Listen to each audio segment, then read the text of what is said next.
ಕೇಶವನಾಥ ಸ್ವಾಮೀಜಿಯವರು ಆದಿಚುಂಚನಗಿರಿ ಮಠ ಕಾಶಿ ಶಾಖೆ ಹಾಗೂ ಶ್ರೀ ಆನಂದ ಚೈತನ್ಯನಾಥ ಸ್ವಾಮೀಜಿ ಆದಿಚುಂಚನಗಿರಿ ಶಾಖೆ ದೆಹಲಿ ಹಾಗೂ ಶ್ರೀ ಕ್ಷೇತ್ರದ ಬ್ರಹ್ಮಚಾರಿ ಮಂಜೂರವರು ಹಾಗೂ ಗಣ್ಯಮಾನ್ಯರು ದೀಪ ಬೆಳಗುವ ಮುಖಾಂತರ ಈ ಕಾರ್ಯಕ್ರಮದ ಉದ್ಘಾಟನೆಯನ್ನು ನೆರವೇರಿಸ್ತಾ ಇದ್ದಾರೆ.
ಹಾಗೆಯೇ ಈ ಒಂದು ಕಾರ್ಯಕ್ರಮದಲ್ಲಿ ದಯಮಾಡಿ ಸ್ವಾಮೀಜಿ ಒಂದು ನಿಮಿಷ. ಉಗಮ ಎಳ್ಳು ಮಂಡ್ಯ ತಾಲೂಕಿನ ಚಾಮಲಾಪುರ ಗ್ರಾಮದ ಜಯಂತ್ ಅವರು ಸ್ಥಾಪಿಸಿರುವ ಉಗಮ ಬ್ರ್ಯಾಂಡ್ ಮತ್ತು ಅದರ ಉತ್ಪನ್ನ ಎಳ್ಳು ಬೆಲ್ಲವನ್ನು ಪರಿಚಯಿಸ್ತಾ ಇದ್ದಾರೆ. ಕರ್ನಾಟಕದ ಸಾಂಪ್ರದಾಯಿಕ ಎಳ್ಳು ಬೆಲ್ಲವನ್ನು ಶುದ್ಧ, ಸ್ವಚ್ಛ ಮತ್ತು ಆಧುನಿಕ ರೀತಿಯಲ್ಲಿ ತಯಾರಿಸಿ ಕೇವಲ ಸಂಕ್ರಾಂತಿಗೆ ಸೀಮಿತವಾಗಿಸದೆ ಸದಾಕಾಲ ಗ್ರಾಹಕರಿಗೆ ತಲುಪಿಸುವುದೇ ಈ ಬ್ರ್ಯಾಂಡಿನ ಮುಖ್ಯ ಉದ್ದೇಶ. ಎಳ್ಳು ಬೆಲ್ಲ, ಶೇಂಗಾ, ಒಣಕೊಬ್ಬರಿ ಮತ್ತು ಏಲಕ್ಕಿಯ ಸಮತೋಲಿತ ಮಿಶ್ರಣದಿಂದ ತಯಾರಾಗಿದ್ದು ಒಂದು ಸಾಂಪ್ರದಾಯಿಕ ಸಿಹಿ ಮಾತ್ರವಲ್ಲದೆ ಪೌಷ್ಟಿಕಾಂಶ ಭರಿತ ಆಹಾರ. ಶೇಂಗಾ ಪ್ರೋಟೀನ್ ನೀಡಿದರೆ ಒಣಕೊಬ್ಬರಿ ಮತ್ತು ಏಲಕ್ಕಿ ರುಚಿ ಮತ್ತು ಪೌಷ್ಟಿಕಾಂಶವನ್ನು ಇಮ್ಮಡಿಗೊಳಿಸುತ್ತವೆ. ಈ ಒಂದು ಉಗಮ ಎಳ್ಳು ಬ್ರ್ಯಾಂಡ್ ಅನ್ನ ಯುವ ಉದ್ಯಮಿ ಜಯಂತ್ ರವರು ಮಂಡ್ಯ ತಾಲೂಕಿನ ಚಾಮಲಾಪುರ ಗ್ರಾಮದ ಜಯಂತ್ ರವರು ಎಲ್ಲ ರೈತ ಬಂಧುಗಳಿಗೆ ನಮಸ್ಕರಿಸುತ್ತಾ ಇವತ್ತು ಈ ಸುಂದರ ಬೀಳ್ಗುಡಿಗೆ ಮತ್ತು ನಮಗೆ ಒಂದು ಜಿಲ್ಲೆಗೆ ಆಹ್ವಾನ ನೀಡಿದ ಒಂದು ಹೈಸ್ಕೂಲ್ ಒಂದು ಕಾರ್ಯಕ್ರಮದಲ್ಲಿ ಈ ಕಾರ್ಯಕ್ರಮದ ಮುಖ್ಯ ಆಶೀರ್ವಾದ ನೀಡಲು ನಮಗೆ ಶ್ರೀ ಸಚ್ಚಿದಾನಂದ ಸ್ವಾಮೀಜಿಯವರು, ಹಾಗೆ ವಿಜಯೇಂದ್ರ ಸ್ವಾಮೀಜಿಯವರು, ಹಾಗೆ ಆನಂದ ಚೈತನ್ಯ ಸ್ವಾಮೀಜಿಯವರು ಮತ್ತು ಮಂಜು ಸ್ವಾಮೀಜಿಯವರು ಬಂದವರು. ಸೊ ದಯವಿಟ್ಟು ಯಾರಾದರೂ ಹೆಸರು ನಾನು ಮರ್ತಿದ್ರೆ ದಯವಿಟ್ಟು ಕ್ಷಮಿಸಿ ಅಂತ ಕೇಳ್ಕೊಳ್ತಾ, ಯಾಕಂದರೆ ಭಾಳಷ್ಟು ದೊಡ್ಡ ಪಟ್ಟಿ ಇದೆ. ಸೊ ಎಲ್ಲರೂ ನಾನು ನೆನೆಸ್ಕೊಳ್ಳೋಕ್ಕಾಗದೇ ಇರ್ಬೋದು, ಬಟ್ ಎಲ್ಲರೂ ನಾನು ಮನಸ್ಸಲ್ಲಿ ಇಟ್ಟುಕೊಂಡು ಇವತ್ತು ಈ ಒಂದು ಏನು ಕಾರ್ಯಕ್ರಮ ಇದೆ ನಿಜವಾಗ್ಲೂ ಭಾಳ ನಾವು ಹೆಮ್ಮೆ ಪಡುವಂಥ ವಿಷಯ.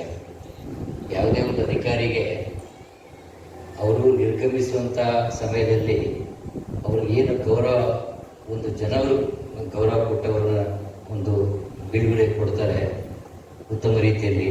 ಅದಕ್ಕಿಂತ ಮೋಸ್ಟ್ಲಿ ಇನ್ನು ಯಾವ ಬಿರುದೂ ಬೇಕಾಗಿಲ್ಲ, ಯಾವ ಕಿರೀಟನೂ ಬೇಕಾಗಿಲ್ಲ, ಯಾವ ಪ್ರಶಸ್ತಿ ಬೇಕಾಗಿಲ್ಲ. ಸೊ ಅಂಥ ಒಂದು, ಯಾಕಂದರೆ ನಾವು ಅಲ್ಟಿಮೇಟಾಗಿ ನಾವು ಏನೇ ಬೆಳಗ್ಗೆಯಿಂದ ಕೆಲಸ ಮಾಡಿದ್ರು ರಾತ್ರಿ ಹೋದಾಗ ನೆಮ್ಮದಿಯಿಂದ ನಿದ್ದೆ ಬರೋದು. ನಾವು ಯಾವಾಗ ನಾವು ನಮ್ಮ ಕೆಲಸನ ನಿಷ್ಪಕ್ಷಪಾತವಾಗಿ ಉತ್ತಮ ಮನಸ್ಸಿಂದ ಮಾಡ್ತೀವಿ. ಇವಾಗ ರಾತ್ರಿ ಹೋದ ತಕ್ಷಣ 2 ನಿಮಿಷ ನಮ್ಗೆ ನಿದ್ದೆ ಬಂದ್ಬಿಡುತ್ತೆ. ಇಲ್ಲ ಅಂತ ಹೇಳಿದ್ರೆ ಅದೇ ನಮ್ಮ ಮನಸ್ಸಿನ ಕುರಿತಾರತೆ ಯಾವುದೇ ಕಾರಣಕ್ಕೂ ನಮ್ಗೆ ನಿದ್ದೆ ಬರಲ್ಲ. ಸೊ ಹೆಚ್ಚಿನ ರೀತಿಯಲ್ಲಿ ನಾವು ಯಾವ ರೀತಿ ರೈತರನ್ನ ಮುಟ್ಟಬೇಕು ಅನ್ನೋ ನಿಟ್ಟಿನಲ್ಲಿ ಯೋಚನೆ ಮಾಡಿದಾಗ ಎಲ್ಲೋ ಇಲಾಖೆಯನ್ನ ಬಿಟ್ಟು ಹೊರಗಡೆ ಯೋಚನೆ ಮಾಡಿ ರೈತರ ಪರವಾಗಿ ನೇರವಾಗಿ ಹೋಗಿ ಇವತ್ತು ಆ ಒಂದು ಸಹಾಯ ಮಾಡಕ್ಕೆ ಹೋದಾಗ ಮಾತ್ರ ಈ ಒಂದು ಅನುಕೂಲ ಮಾಡೋಕ್ಕೆ ಸಾಧ್ಯ ಆಗುತ್ತೆ. ಯಾವುದೇ ಒಂದು ಕಾರ್ಯಕ್ರಮ ಬಂದಾಗ ಈ ಒಂದು ಮಂಡ್ಯ ಜಿಲ್ಲೆಯಲ್ಲಿ ಕೆಲಸ ಮಾಡೋಕ್ಕೆ ಅವಕಾಶ ಮಾಡಿಸಿದ ಇಲ್ಲಿನ ಮಾನ್ಯ ಕೃಷಿ ಸಚಿವರಾದ ಚಂದ್ರಶೇಖರ್ ಅವರಿಗೆ ಅದೇ ರೀತಿ ಇವತ್ತು ನಮ್ಮ ಮಂಡ್ಯದಲ್ಲಿ ಕೃಷಿ ದೇಶಕ್ಕಾಗಿ ರೈತರ ಸೇವೆ ಮಾಡೋಕ್ಕೆ ಒಂದು ಸುವರ್ಣ ಅವಕಾಶ ಸಿಕ್ಕಿದೆ. ಸೊ ನನ್ನ ಒಂದು ಶ್ರಮವನ್ನು ಪೂರ್ತಿ ಶ್ರಮದಲ್ಲಿ ನಾನು ಕೆಲಸ ಮಾಡಿ ಮಂಡ್ಯ ಜಿಲ್ಲೆಯ ರೈತ ಬಾಂಧವರಿಗೆ ನಾನು ಉತ್ತಮ ರೀತಿಯಲ್ಲಿ ಸೇವೆ ಮಾಡಿ ನನ್ನ ಎಲ್ಲ ಕೆಲಸಗಳನ್ನು ಮಾಡ್ಕೊಳ್ಳೋಕ್ಕೆ ನಾನು ಶ್ರಮಿಸ್ತೀನಿ. ಸೊ ಅದಕ್ಕೆ ಎಲ್ಲರ ಸಹಕಾರವನ್ನು ಕೊಡ್ತೀನಿ. ಹಿಂದೆ ಎಲ್ಲಿ ಕೆಲಸ ಮಾಡ್ತಾ ಇದ್ದೀವಿ ಸರ್? ಬೆಂಗಳೂರು ನಗರ, ಗ್ರಾಮಾಂತರ, ತುಮಕೂರು ಮತ್ತು ಕೇಂದ್ರ ಕಚೇರಿ, ಕೃಷಿ ಆಯುಕ್ತಾಲಯ, ಈ ಹುಣಸೂರಲ್ಲಿ ಕೆಲಸ ಮಾಡಿದ್ದೀನಿ. ಮಂಡ್ಯದಲ್ಲೇ ನಾನು ಪ್ರಯೋಗಶಾಲೆಯಲ್ಲಿ ಸುಮಾರು 1 ವರ್ಷ ಕೆಲಸ ಮಾಡಿದ್ದೀನಿ. ಸೊ ರೈತರ ಎಲ್ಲ ಒಂದು ಏಳಿಗೆಗಾಗಿ ಶ್ರಮಪಡೋಣ. ಅದು ಹೆಚ್ಚಿನದಾಗಿ ಈಗಾಗಲೇ ಇವತ್ತೇನು ನಮಗೆ ಉತ್ಪಾದನೆಯಲ್ಲಿ ನಾವು ಭಾಳ ಚೆನ್ನಾಗಿ ಮಾಡ್ತಾಯಿದ್ದೀವಿ, ಇಲ್ಲ ಅಂತಲ್ಲ. ಉತ್ಪಾದಕತೆಯಲ್ಲೂ ಇನ್ನೂ ಸ್ವಲ್ಪ ನಾವು ಕೆಲವು ಬೆಳೆಗಳನ್ನು ನಾವು ಅದನ್ನು ಜಾಸ್ತಿ ಮಾಡಬೇಕಾಗುತ್ತೆ. ಇದರಲ್ಲಿ ಭತ್ತದಲ್ಲಿ ನಾವು ಇನ್ನೂ ಜಾಸ್ತಿ ಮಾಡಬೇಕಾಗುತ್ತೆ. ಅದ್ರ ಜೊತೆಗೆ ನಮ್ಮ ಉತ್ಪನ್ನಗಳನ್ನ ನಾವು ಉತ್ತಮ ಬೆಲೆಯಲ್ಲಿ ಮಾರುಕಟ್ಟೆಗೋಸ್ಕರ ನಾವು ಸಿದ್ಧಪಡಿಸಬೇಕಾಗುತ್ತೆ. ಸೊ ಆ ನಿಟ್ಟಿನಲ್ಲಿ ಏನು ನಮ್ಮ ರೈತ ಉತ್ಪಾದಕರ ಸಂಸ್ಥೆಗಳಿದ್ದಾವೆ, ರೈತ ಉತ್ಪಾದಕರ ಕಂಪನಿಗಳಿದ್ದಾವೆ, ಆ ಮುಖಾಂತರ ನಾವು ಬೆಳೆದಂಥ ಉತ್ಪನ್ನಗಳನ್ನ ಸಂಸ್ಕರಣೆ ಮಾಡಿ ಉತ್ತಮ ಮಾರುಕಟ್ಟೆ ಕಲ್ಪಿಸುವಲ್ಲಿ ಹೆಚ್ಚಿನ ಶ್ರಮ ವಹಿಸೋಣ ಅಂತ ನಾವು ಕೆಲಸ ಮಾಡೋಣ. ಆ ನಿಟ್ಟಿನಲ್ಲಿ ಕೆಲಸ ಮಾಡೋಣ. ಸರ್, ತಾವು ಮಂಡ್ಯ ಜಿಲ್ಲೆಯವರು ಅಂತ ಕೇಳ್ಬಿಟ್ಟು ಮೂಲತಃ ತಾವು ಎಲ್ಲಿ ಹಾಕಿದ್ದೀವಿ?